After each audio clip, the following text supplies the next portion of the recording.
transfer muppetry, we got Sesko watch. Everyone talking about Benjamin Sesko, Manchester United, Newcastle United. Why are they even trying? At David Because they gotta. They're desperate. David Ornstein, tier 1. If we should gazump him here, that would be a great feeling.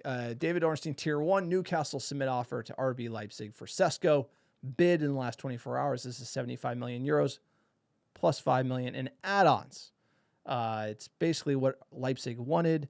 United's pursuits ongoing. No decision yet from the 22-year-old. We're hearing, this was from August 2nd. We're hearing it's basically up to Sesko. United will pay it, but we didn't put in an official bid. We're not going to put in a bid just to have it rejected, right? We're going to make sure Sesko wants us over Newcastle and then bid. So it's an interesting situation. Ornstein saying Newcastle is there, United hanging around the hoop. Apparently we're both out at RB Leipzig camp negotiating for him. Klopp taking a break from his Trivago ad to come tell Sesko with his big old teeth, don't join United. Like, thanks a lot, Klopp. Like, I don't like you either. You know, so this is where we're at. Nervy times. Need a number 9. We're wasting a lot of time and effort on it. I hope we win it. Not only to just basically beat up Newcastle United, but we just need a striker who can score goals. Yeah, and this is one of those stories that advanced very quickly. Sesko, a name that we've been attracted to for a while. And then last week, it was very much a two-horse race between Ollie Watkins and Sesko, just kind of two different things. Young up-and-comer, huge amount of ceiling, but not Premier League proven. And then, of course, Ollie Watkins, like old consistency, like, you know, mid-teen digit goals for the last 5 seasons, just lock and load, know you're going to get, but the prices were similar. Apparently Villa asking for 16 million. The fee we're hearing from Sesko after they've come down because Arsenal was quoted 100 million euros early in the summer. Sesko. Don't worry. We sign it. We'll like tighten that name pronunciation. I like that. Slovenian. Sesko. Sir. Sesko. But it accelerated very quickly because they went from being a two-horse race to United. They cut the price. United want Sesko. They want him. They also made it clear that like our tier 1s basically said United are going for Sesko. That makes you think that he's interested in coming to United because I don't think they would have gone so full in. And now all weekend's been playing out. Does he? Does he not? You know, how many fucking tweets has Fabrizio hawked at this point, being like, he's got to make a decision. He's got to decide. He's leaning to United. That's his thing, though. I know. He's turned into that. Milk it. He's turned into That's tier 3 for a reason. The smoke brigade. Like, I got no news, but I'm going to talk for a minute and 30 seconds for the social media engagement.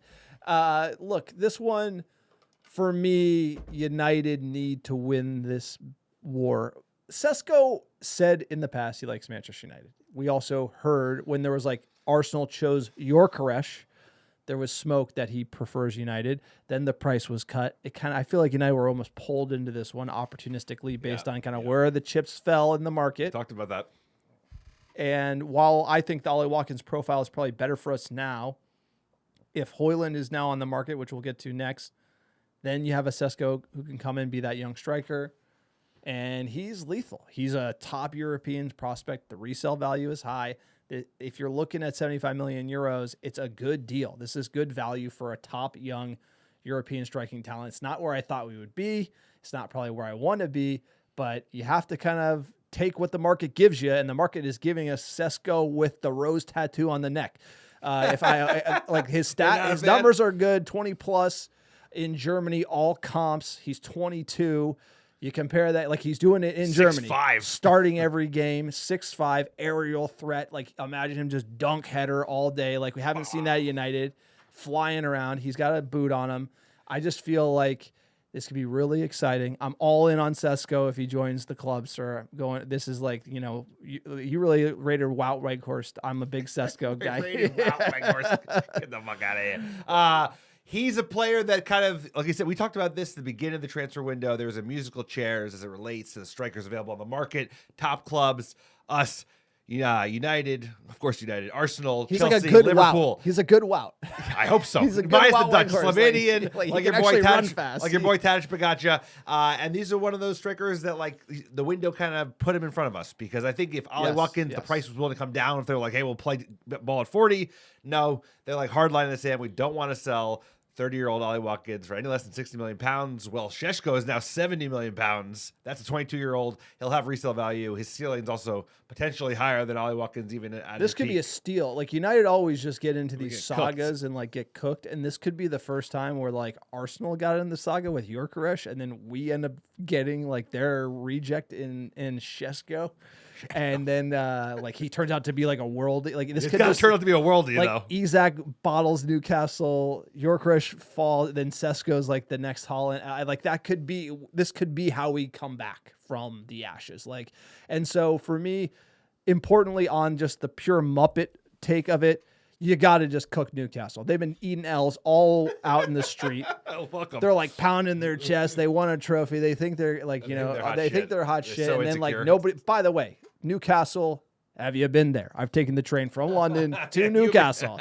Been there. It's very far away from anything. Very far away. Manchester is far. Also Is also far. Not as far. Manchester's a tough sell. Liverpool's a harder sell. Newcastle is a harder sell.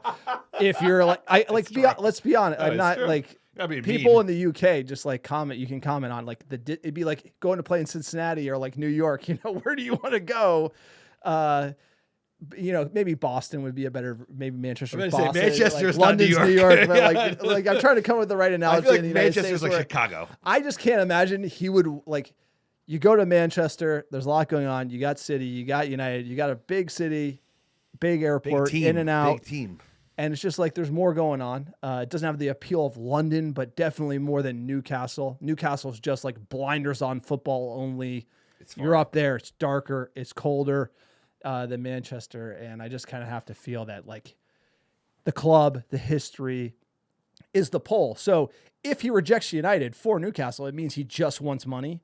And that means we don't want him anyway, right? So it kind of will figure itself out.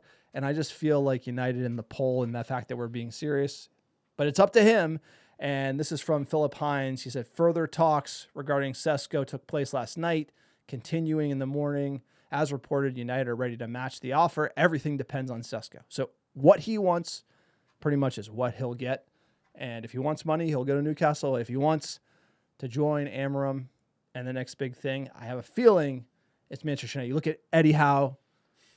Isak's leaving Newcastle. I just feel like we're kind of got the juice right now.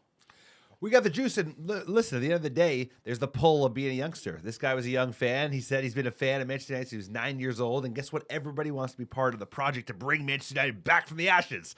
Everybody. Everyone. And Bumo Cunha, by the way, comparison. they both wanted to come to United. They both turned down other competitive clubs that are ahead of us in the table probably the last 3 or 4 years, no problem.